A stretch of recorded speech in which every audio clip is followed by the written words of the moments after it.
Jemaat yang dikasihi oleh Tuhan, mari kita bersatu di dalam doa.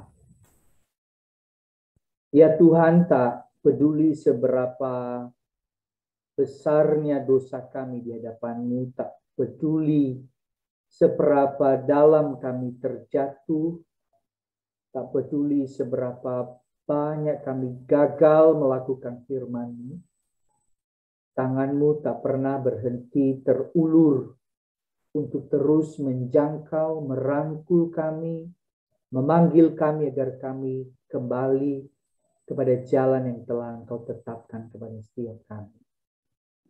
Saat ini kami ingin membaca kebenaran firman-Mu. Berbicaralah kepada kami ya Tuhan. Tegur kami, kuatkan kami, hiburkan kami melalui kebenaran firman-Mu. Engkau berkati setiap jemaat-Mu, baik yang hadir via Zoom dan juga YouTube, dimanapun mereka berada. Siapkan hati mereka untuk bisa mendengarkan kebenaran firman-Mu. Dan hamba-Mu yang menyampaikan kebenaran firman-Mu, Engkau urapi ya Tuhan. Dalam segala keterbatasan, kelemahan, dan kekurangan, Engkau pakai untuk menyampaikan isi hati-Mu.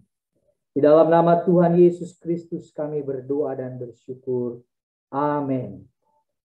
Shalom Bapak Ibu Saudara-saudari. Bersyukur kepada Tuhan, hari ini kita bisa bersama beribadah. Meskipun ada sedikit perubahan di dalam peribadatan kita selama 2 minggu ini, kita akan melaksanakan full secara online. Tetapi saya percaya bahwa sukacita kita untuk tetap beribadah tidak akan hilang, karena kita rindu selalu untuk bisa tetap menyembah Allah kita. Saudara-saudara, hari ini tema kita adalah tentang Injil dan belas kasih. Saudara-saudara, bagian perenungan kita hari ini terambil dari Matius pasal 9 ayat 9 hingga ayatnya yang ke-13. Matius pasal 9 ayat 9 hingga ayatnya yang ke-13.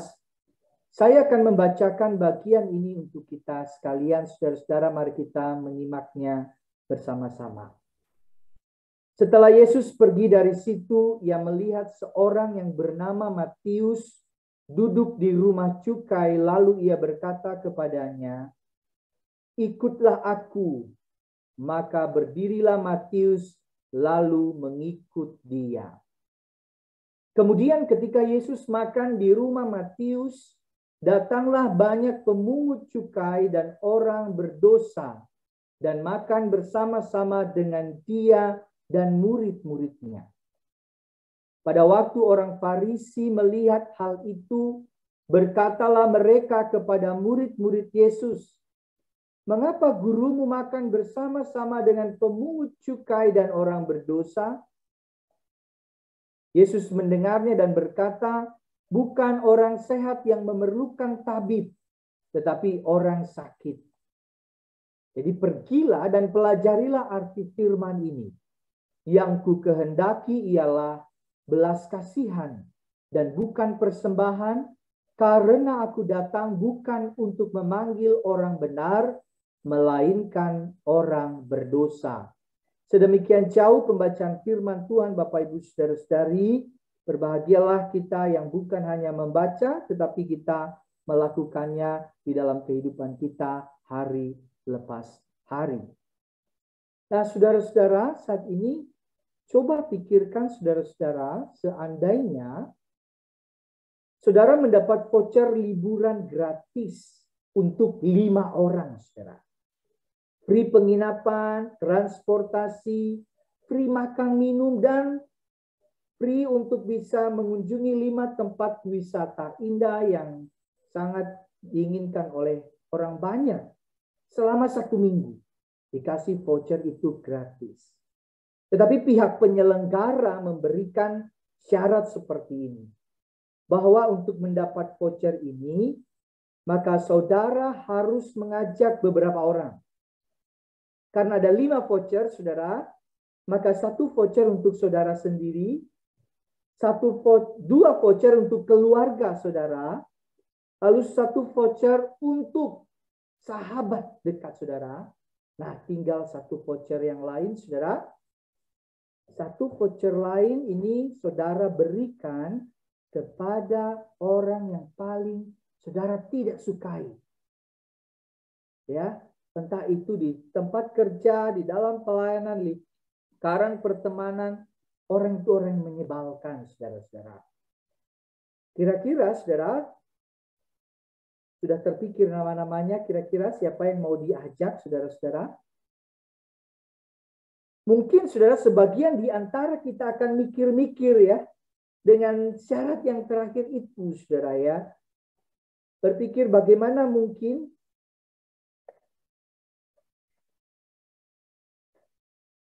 saudara-saudara, bagaimana mungkin kita bisa bersama dengan orang yang paling tidak kita sukai, saudara-saudara. Kita pengen ajak liburan. Itu bukan liburan yang menyenangkan pasti. Dan mungkin kita akan berpikir, lebih baik saya tidak perlu mendapatkan voucher gratis tersebut. Dan saudara akan berkata kepada pihak penyelenggara, mohon maaf panitia, ini lagi musim Omikron, jadi kayaknya nggak boleh keluar-keluar jalan-jalan, vouchernya buat yang lain saja. Saudara-saudara, secara naluriah, semua manusia cenderung bersikap memilih di dalam pergaulan. Bahkan cenderung kita menjadi sangat eksklusif kalau udah berteman. Kalau bisa kita temanannya sama itu-itu saja, sama orang yang cocok dengan kita, sama orang yang punya selera yang sama dengan kita.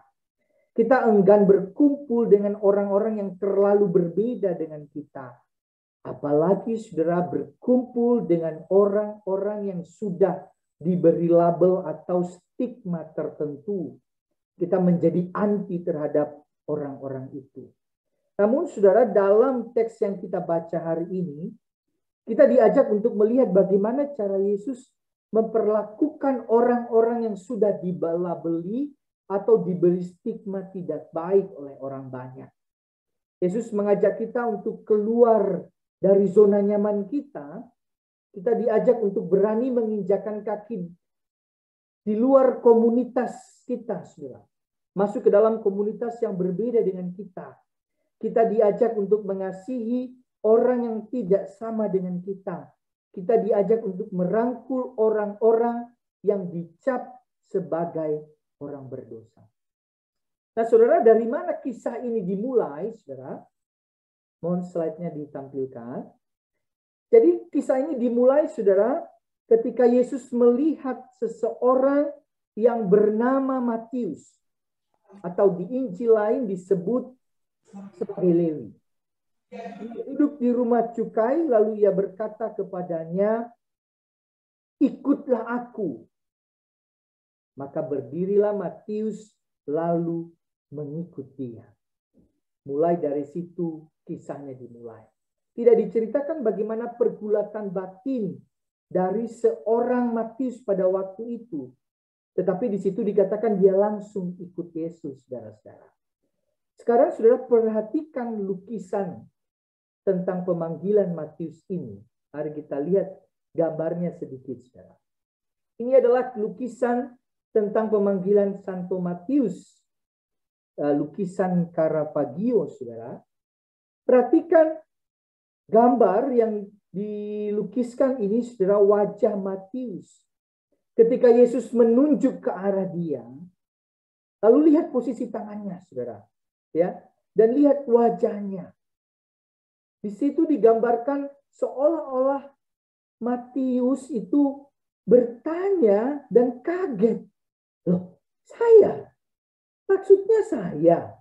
Ya, dia agak ragu dengan panggilan itu. Loh, kok ada yang panggil saya? Kok ada yang tunjuk saya? Kok ada yang mengajak saya ngomong? Saudara-saudara, mengapa dia kaget melihat hal ini? Karena statusnya sebagai pemungut cukai itu adalah pekerjaan yang dianggap berdosa oleh orang-orang sebangsanya. Mengapa, saudara? Karena sebagai pemungut cukai, ia dianggap sebagai antek-antek asing. antek bangsa Romawi, sehingga dia ini disebut sebagai pengkhianat. Dan kebanyakan pemungut cukai berlaku curang, saudara-saudara, tidak adil, korup, dan memeras masyarakat pada waktu itu. Sehingga banyak sekali orang yang tidak suka dengan profesi pemungut cukai. Bahkan dalam sebuah catatan dikatakan mereka juga mendapat perlakuan ekskomunikasi. Dikucilkan dari sinagog pada waktu itu dan dicap sebagai orang berdosa, menjijikkan, hina, bahkan dianggap sebagai sampah masyarakat. Mungkin saat ini kita akan lebih dekat dengan istilah residivis, saudara. Orang yang berulang kali keluar masuk penjara, mungkin para tunasusila atau pelacur, dan setiap orang yang punya stigma label jelek ya. Orang-orang dengan stigma ini saudara susah diterima kehadirannya di dalam masyarakat. Apa yang saudara pikirkan ketika seandainya ini ya, jika seorang residivis, orang yang keluar masuk penjara tiba-tiba atestasi masuk ke gereja kita, saudara. Apakah kita akan dengan senang hati, wah puji Tuhan, silakan masuk, kita akan berteman dengan akrab dengan dia? Apa yang saudara pikirkan jikalau seandainya seorang wanita malam datang beribadah di gereja kita? Seorang pecandu narkoba datang beribadah di gereja kita. Seorang yang berpakaian preman, punya tato, datang beribadah dan ikut di dalam komunitas kita. Bagaimana ekspresi kita? Secara naluri ya, ada kewaspadaan, ada rasa canggung, ada rasa tidak nyaman. Secara teori kita tahu kita perlu merangkul mereka, tetapi masa lalu mereka menjadi penghalang bagi kita. Saudara-saudara, begitu halnya ketika Yesus memanggil Matius dan dia bilang, ikutlah aku. Wajah Matius waktu itu kaget, terkejut. Ada orang yang terima dia. Ada orang yang cari. Ada orang yang mau bicara sama dia. Ada seorang rabi yang terkenal mau makan bersama dengan dia dan teman-temannya. Saudara, bukankah makan itu adalah wujud keakraban dan kedekatan kita kepada orang? Hanya orang-orang yang punya relasi dekat dengan kita, kita bisa duduk semeja dengan mereka. Maka saudara-saudara, Yesus melakukan itu. Ia makan bersama dengan Matius dan para pemungut cukai lainnya. Nah, saudara-saudara, ini yang mengganggu nurani beragama orang-orang Farisi pada waktu itu. Yesus bergaul dengan orang berdosa dianggap telah menodai apa arti kekudusan. Maka di ayat 10 dan 11, saya mengajak kita membaca bagian ini bersama-sama, saudara-saudara. 1, 2, 3. Kemudian ketika Yesus makan di rumah Matius, datanglah banyak pemungut cukai dan orang berdosa dan makan bersama-sama dengan dia dan murid-muridnya. Pada waktu orang Farisi melihat hal itu, berkatalah mereka kepada murid-murid Yesus, mengapa gurumu makan bersama-sama dengan pemungut cukai dan orang berdosa? Sebenarnya mengajak orang-orang seperti Matius ini atau Lewi di dalam Injil yang lain, ini cukup beresiko, saudara, merusak popularitas seorang rabi. Bagaimana mungkin ada rabi, guru bergaul dengan pemungut cukai yang berdosa? Dan bayangkan juga saudara-saudara, orang yang dianggap hina ini diajak masuk ke dalam kelompok komunitas para murid waktu itu. Saya percaya mungkin ada sebagian murid akan mencibir dan berkata, loh kok orang ini diajak sih masuk ke dalam circle terdekat kita. Pasti ada rasa tidak senang dengan kehadiran seorang pengkhianat ini masuk. Tetapi hal yang pasti, saudara, orang Farisi datang mempertanyakan apa yang Yesus lakukan waktu itu. Entah bagaimana, Yesus mendengar pertanyaan orang Farisi kepada para murid. Tetapi intinya pertanyaan itu sampai ke telinga Yesus. mengapa gurumu makan bersama-sama dengan pemungut cukai dan orang berdosa? Lalu Yesus menjawab apa, saudara-saudara? Dia katakan, bukan orang sehat yang memerlukan tabib, tetapi orang sakit. Yesus menyamakan, saudara, orang sakit itu sama dengan orang berdosa. Dan orang sakit itu butuh tabib atau dokter. Dan bukan orang sehat yang membutuhkan. Ini betul ya, saudara, analogi yang sangat mudah kita pahami. Kan tidak mungkin, saudara ya, saya misalnya datang ke rumah sakit. Lalu saya datang ke ruangan dokter. Tok, tok, tok. Boleh masuk, Pak Dokter? Lalu Pak Dokternya, silakan masuk, silakan duduk, Pak Yunus. Lalu dia berkata kepada saya, silakan Pak Yunus, ada sakit dan keluhan apa?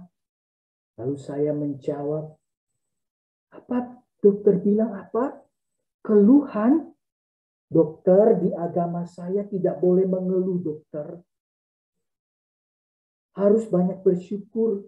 Jadi saat ini saya datang ke sini, saya ingin bersyukur kepada dokter. Nah, saudara-saudara, sebagai dokter itu akan bicara mungkin, oh hebat sekali ya Bapak, ya datang ke rumah sakit, gak sakit, bersyukur. Bapak silakan, di situ ada pintu keluar. Tepat di sebelah ruangan saya ada dokter gangguan jiwa. Mungkin Bapak lebih baik ke sana. Saudara-saudara, pada kenyataannya, saudara, kita seharusnya waktu ke rumah sakit, ya karena kita sakit. Karena kita ada keluhan, ada gangguan, maka kita perlu datang ke rumah sakit. Dan Yesus mengatakan hal itu. Orang sakit yang butuh tabib, bukan orang sehat. Orang berdosa yang butuh Injil, bukan orang yang merasa dirinya benar. Saudara, Yesus itu ingin mendemonstrasikan bahwa mereka yang dikucilkan, tidak dianggap, dilabeli berdosa, mereka lah yang butuh Injil. Mereka butuh dilayani. Mereka butuh diterima, dirangkul, dan didorong untuk semakin berubah, bertobat. Maka di ayat ke-13, Yesus bicara seperti ini. Jadi, pergilah dan pelajarilah arti firman ini. Yang ku kehendaki ialah belas kasihan dan bukan persembahan, karena aku datang bukan untuk memanggil orang benar, melainkan orang berdosa. Saudara, menarik sekali waktu Yesus menanggapi orang Farisi yang bicara, loh kok gurumu makan sama orang berdosa?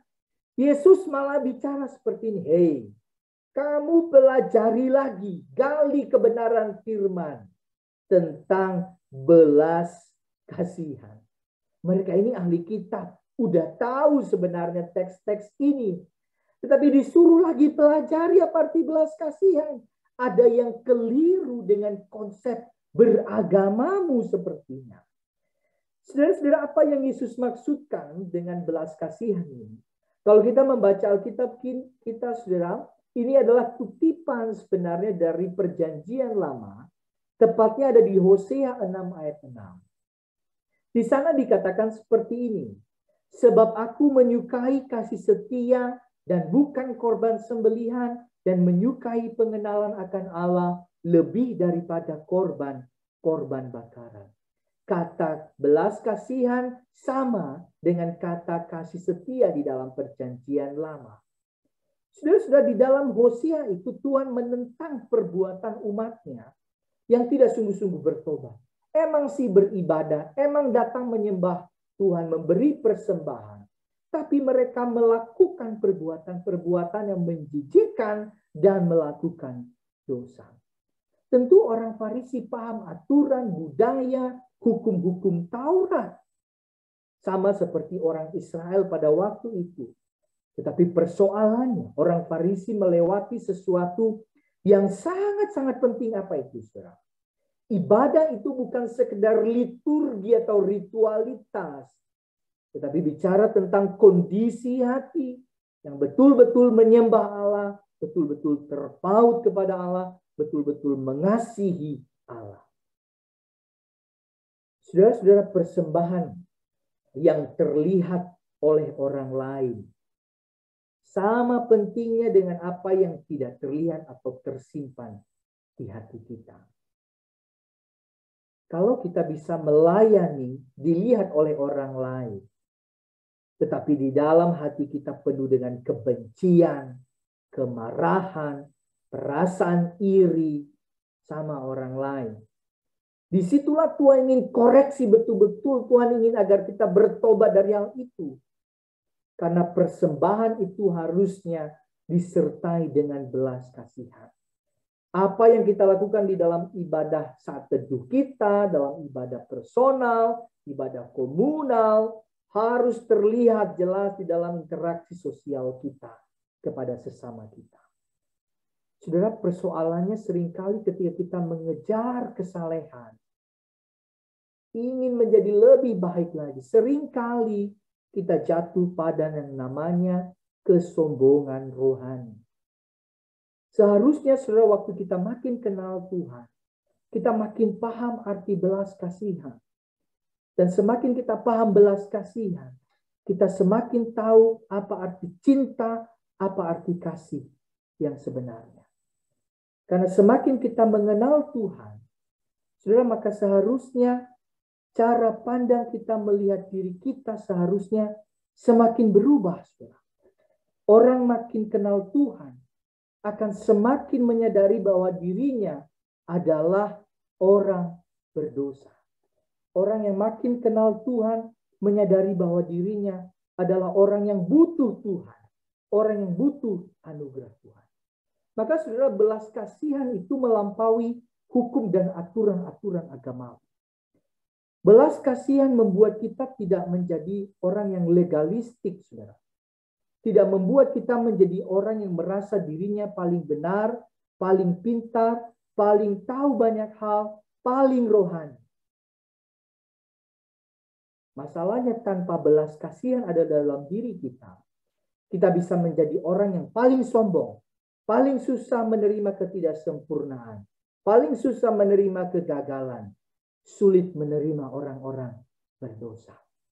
Itu yang terjadi jika beragama kita tidak sungguh-sungguh terpaut kepada kasih-Nya Allah, kita kehilangan belas kasihan. Saudara, kalau ada di antara kita seperti itu, maka firman Tuhan tadi jelas sekali berkata kepada kita, jadi pergilah dan pelajarilah arti firman ini. Yang ku kehendaki ialah belas kasihan. Tapi tunggu dulu, saudara ya. Kalau saat ini di pikiran kita, mungkin ada yang mengatakan, wah, cocok ini ya, sama si A, sama si B, sama si C. Kayaknya, ya sombong sekali dia merasa paling pintar. Nah, saudara, kalau ada hal itu di pikiran kita, biasanya kayak gitu, saudara ya. Kalau kita dengar khotbah, biasanya kita lebih suka mencocokkannya sama orang lain dibanding mencocokkannya sama diri kita. Nah, kalau ada seperti itu, maka firman Tuhan berkata kepada kita, pelajari lagi arti belas kasihan. Karena seharusnya, saudara, semakin kita tahu Injil, belas kasihan itu menjadi bagian dalam diri kita. Kita akan semakin berbelas kasih kepada orang lain, seburuk dan sebusuk apapun mereka. Saudara, apa yang mendorong Yesus mengambil inisiatif memanggil Matius dan bergaul bersama dengan para pemungut cukai dan orang berdosa? Jawabannya sederhana, cuma satu, belas kasihan. Dan inilah yang membedakan Yesus dengan orang Farisi pada waktu itu. Maka saudara-saudara, dari bagian ini, saudara, kita tahu bahwa orang-orang yang betul-betul paham Injil, pasti di dalam dirinya ada belas kasihan. Dan belas kasihan itu diwujudkan dalam 3 hal ini.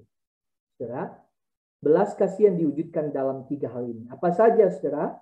Yang pertama, belas kasihan diwujudkan melalui pengampunan yang kita berikan kepada orang yang menyakiti hati kita.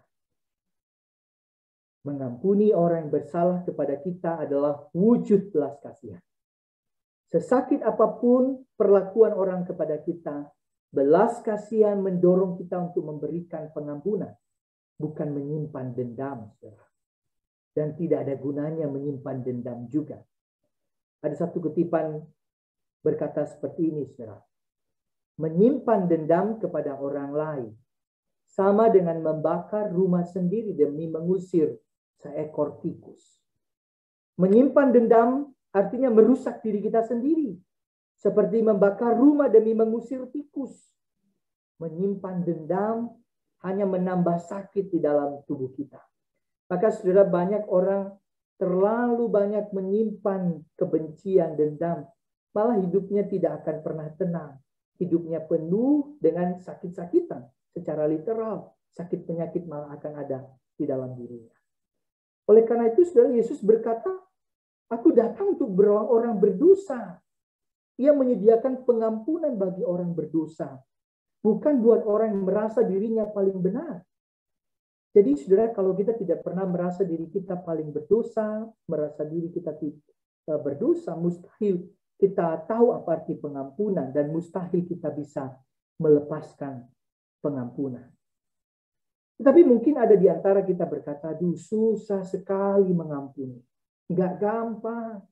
Terlalu sakit apa yang dia lakukan sama saya. Terlalu sakit. Saya terluka dengan sikapnya, dengan kata-katanya. Itu perbuatannya melukai saya. Saya susah mengampuninya. Nah, saudara, kalau seperti itu tepat sekali. Karena mengampuni berarti memberi ampun kepada yang tak layak mendapat ampun.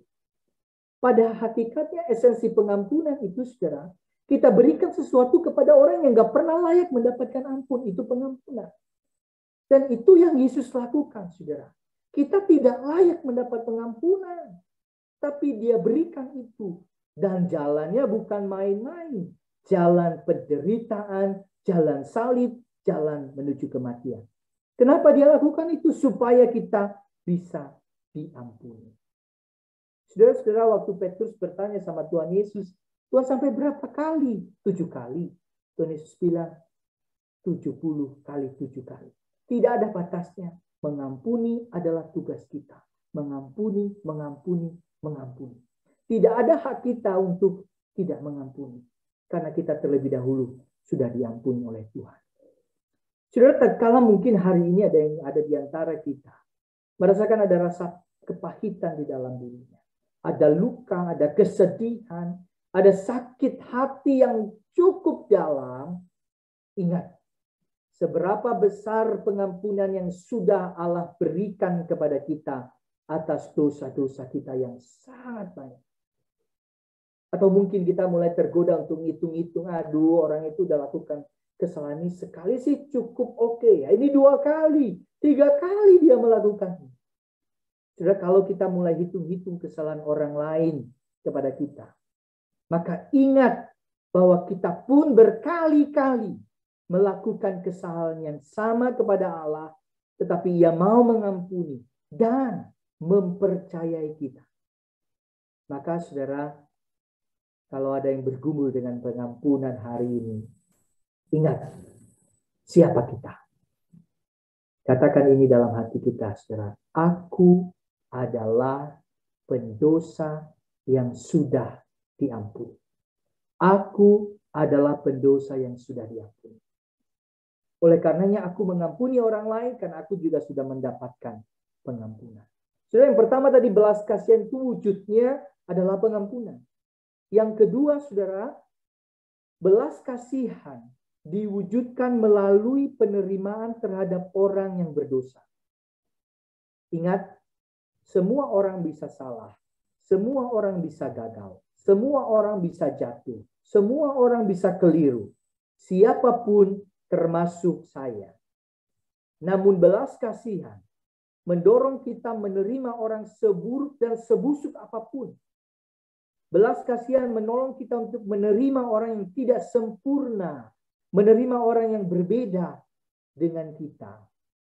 Dan di dalam gereja, saudara, orangnya harusnya adalah isinya itu bukan orang-orang yang super kudus yang tidak pernah salah. Di dalam gereja itu orangnya adalah orang yang terus jatuh bangun dan terus berjuang untuk menjadi serupa dengan Kristus. Maka seharusnya kita tidak kaget kalau di dalam gereja, di dalam komunitas kita ada persoalan, ada masalah, ada orang yang jatuh bangun di dalam dosanya. Karena itulah realitas waktu kita ada di dalam dosa.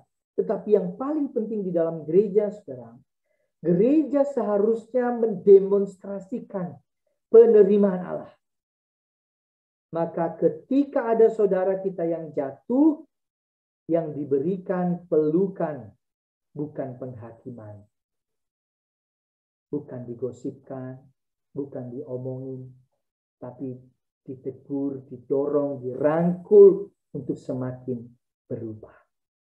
Saudara-saudara, gereja yang sungguh-sungguh memahami Injil akan mendemonstrasikan kasih dan penerimaan Allah itu betul-betul nyata di dalam banyak hal, termasuk cara kita menegur, saudara, termasuk cara kita melihat ketidaksempurnaan, termasuk waktu kita menerima saudara kita yang jatuh dan banyak hal lainnya.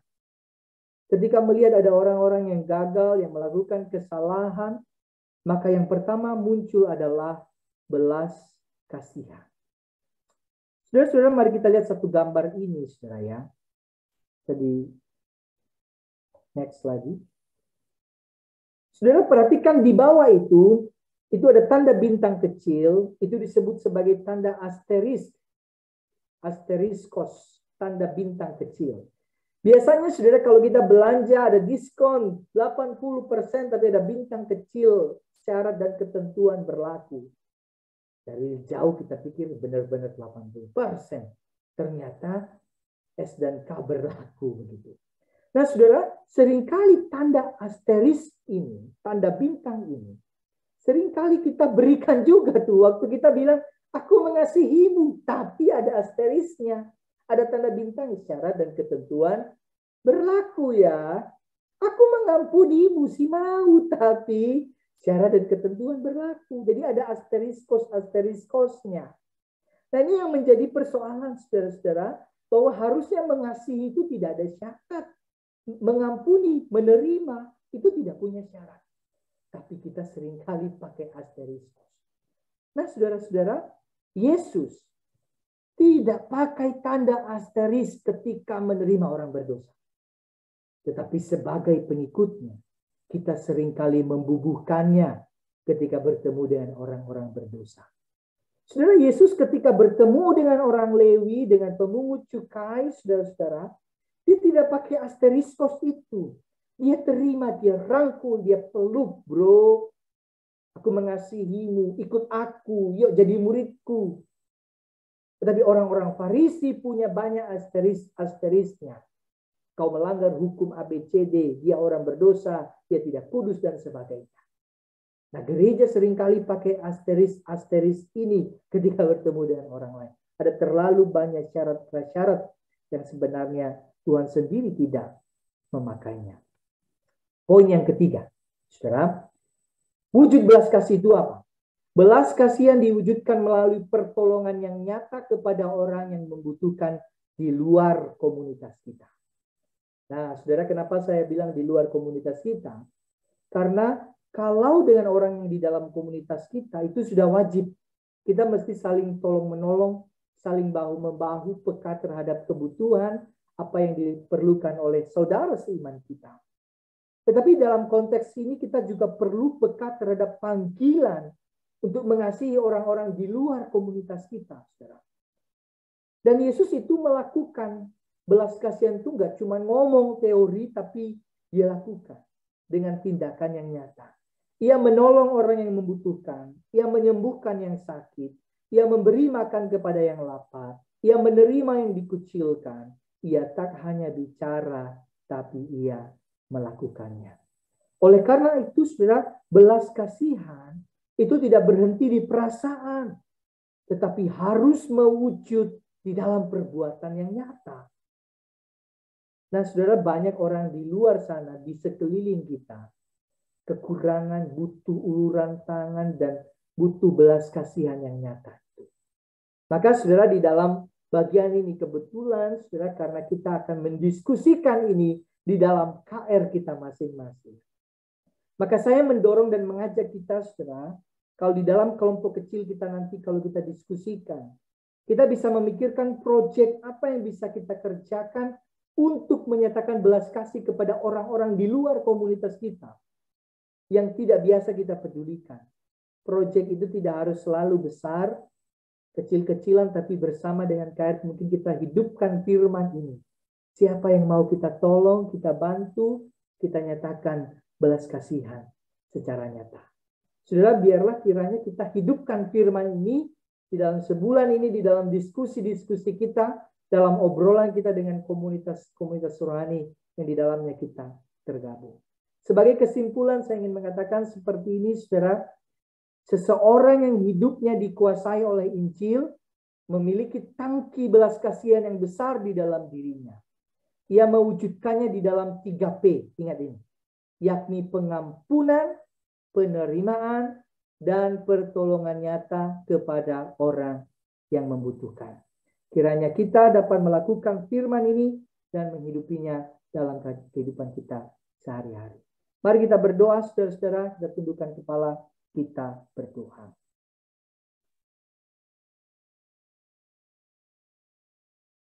Ya Tuhan, jika hari ini ada di antara kami yang sedang disakiti hatinya, sedang bergumul untuk melepaskan pengampunan, baik kepada pasangan, kepada suami, kepada istri, kepada anak, kepada orang tua, kepada saudaranya, kepada teman kerjanya, kepada sahabatnya. Tolong kami ya Tuhan. Kami menyadari dengan kekuatan kami begitu susah untuk berbelas kasih, melepaskan pengampunan kepada orang yang menyakiti hati kami. Tolong kami agar diberi hati yang penuh belas kasihan, mengampuni orang yang bersalah kepada kami.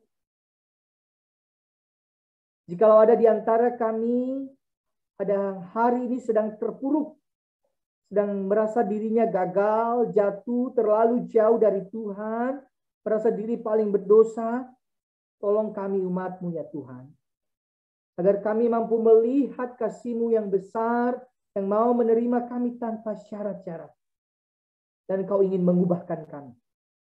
Tolong kami juga agar Engkau mempertemukan kami dengan orang-orang yang bisa menerima kami, menegur kami, mendorong kami supaya kami bisa berubah dan bertobat. Dan ya Tuhan, tolong gereja-Mu, GKR Telugong, agar menjadi gereja yang mendemonstrasikan kasih cinta dari Allah, penerimaan dari Allah.